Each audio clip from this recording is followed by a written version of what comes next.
அக்கா சொல்லுமா. எனக்கு கோல்டு கலர் லேஸ் 1 மீட்டர் வேணும். வரேன். மெலிசாவா பட்டியாடா? பட்டையா வேணும். இந்த பட்டை போதுமா? போதும்க்கா. சரிடா, ஓகே.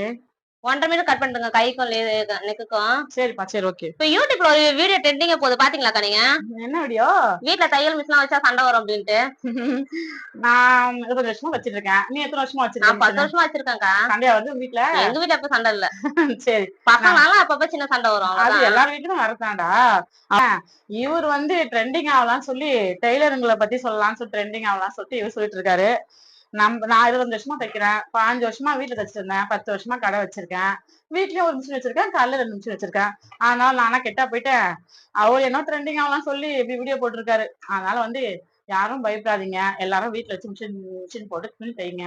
ஆனா வந்து நம்ம சம்பாரிச்சாதான் நம்ம வந்து குடும்பத்தை காப்பாற்ற முடியும். அதனால அவர் என்ன சொல்றாரு, வீட்டுல மிஷின் போட்டு தைக்காதீங்க, காலையில மிஷின் போட்டு தைங்கன்றாரு. எல்லாருமே கடை வைக்க முடியுமா? குழந்தைங்களை பார்த்துட்டு ஒரு வருமானம் சம்பாதிக்கலாம்னு சொல்லிட்டு நம்ம வீட்டுல மிஷின் போட்டு தைக்கிறோம். குழந்தையும் பாத்துக்கலாம், வீட்லயும் வேலை பாத்துக்கலாம் அப்படின்னு சொல்லிட்டு இவர் பாட்டுன்னு கடை வைங்க எல்லாரும் கடை வைக்க முடியுமா? நம்ம ஃப்ரெண்ட்ஸுக்கு என்னக்கா சொல்றீங்க?